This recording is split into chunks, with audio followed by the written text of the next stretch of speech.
Bu bölümde 90'lı yıllardayım. Haberci programının bayağı gündemde olduğu bir dönem. Birbirinden farklı yaşam tarzları, yaşam biçimleri, ilginç olaylar ve ilginç bölgeler. Arkadaşım Gökhan Acun'la beraber Amerika'da 51. bölge. Biraz sesim değişti değil mi? Hani o uzaylıların indiği, çok ilginç canlıların olduğu, araştırmaların yapılıp insanların kolay gezemediği ve bazen de tutuklandığı, kaybolduğu rivayet edilen bölgeye gittik.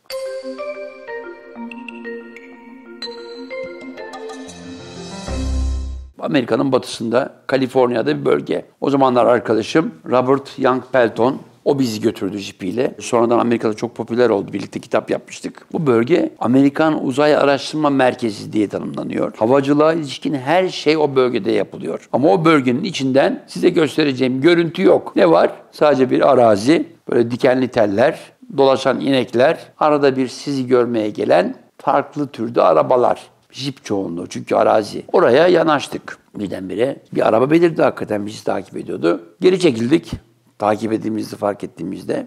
Birkaç saat sonra bir daha geldiğimizde bir süre sonra başka bir araba geldi. Ama ne yazık ki orada kalmamız bir süre sonra yasalara uygun olmadığı bize tebliğ edilip ayrılmak zorunda kaldık. Area 51 is a very large area that the Air Force controls that they use to test secret airplanes, and it started in the 50s when they tested the U-2 spy plane, and they also tested the stealth I think fighter. the years 1956, Yeah, 60 or mid 50s onwards to the 60s, and then they also developed the stealth fighter there, and there's now a rumor that there's a new, they call it black aircraft, which means secret, called the Aurora, which is a some of Blackbird. exactly long, thin, black airplane that flies very fast, but the Air Force never admits it.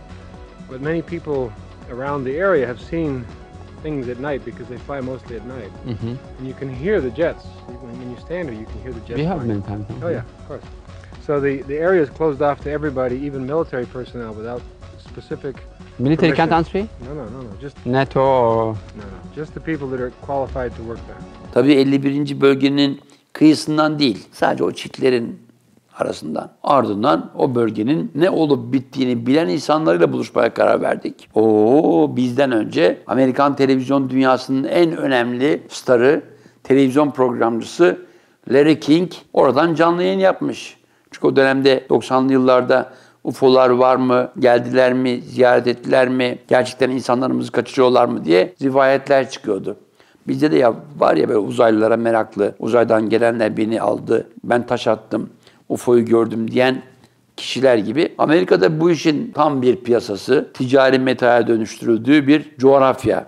Özellikle o 51. bölge tam anlamıyla millete para kazandırıyor. Gittiğimiz yolun üzerinde tabelalar, Extraterrestrial Highway, Extraterrestrial Highway.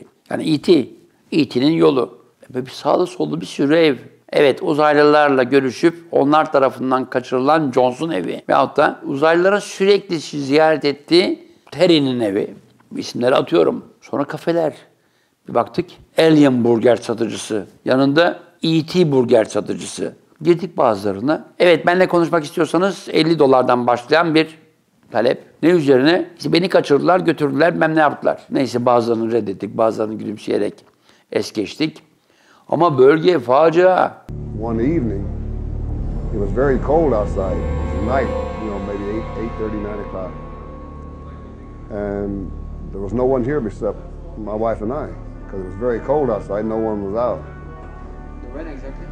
This was in, I believe it was the winter of 1988. And the bar was over there on that side of the building at that time. And a beam of light came through that door. Came in about 4 or 5 feet. I looked at my wife and I said, "Did you see what I think I just saw?" And she said, "Yes, I did." I said, "Make yourself at home. You're welcome to be here." We felt a presence, like someone watching you, and you can't see them, but we felt a presence. And we feel that the energy, whatever it was, came here to help us, to be with us. İddia edenler var, fotoğraf gösterenler var. İşte uzay aracı, böyle garip uçan daire bunlar. Evlerin üzerinde çok ciddi ciddi panolar. Sana Larry King gelmiş. Tam bizden önce de gelmiş. O bölge facia. Ya malum işte bir E.T. filmi ondan aşağı yukarı bir 10 yıl önce yapmıştı ama hep gündemdeydi. Zaten Amerika'da bir sorun olduğu zaman ya dünyayı uzaylılar istila eder ya biz onlara karşı savaş veririz. Bu bir kurtuluş savaşı olabilir. Veyahut da o esrarengiz uzaylılar gelir, bizleri değiştirir, bizim kılımıza girer, Beyaz Sarayı işgal eder falan. İşte bütün bunlar var mı yok mu? Vallahi açıkça söylemek gerekirse ben kainatta yalnız olmadığımızı düşünenlerdenim. Onu söyleyeyim. Uzayda bizim dışımızda, güneş sisteminin dışında, hatta güneş sisteminde bile belki başka canlılar var.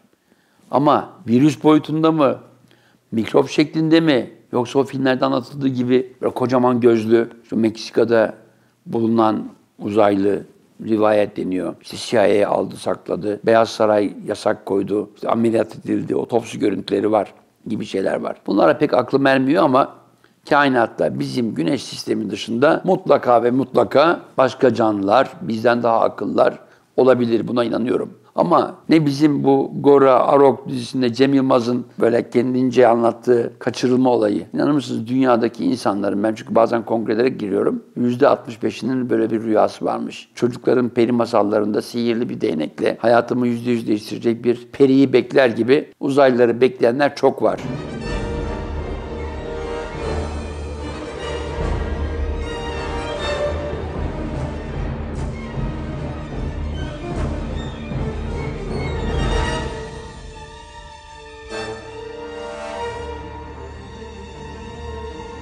Televizyonlarda gördüğümüz UFO görüntülerinin ne kadarı doğru, ne kadarı gerçek bilinmez ama bilinen bir tek gerçek, bunların büyük bölümünün bu tür görüntüler oldukları. Az önce fırlattığımız bir jant kapağıydı. 51. bölge için gizem halen devam ediyor. Benim için ve dünya için diyorum.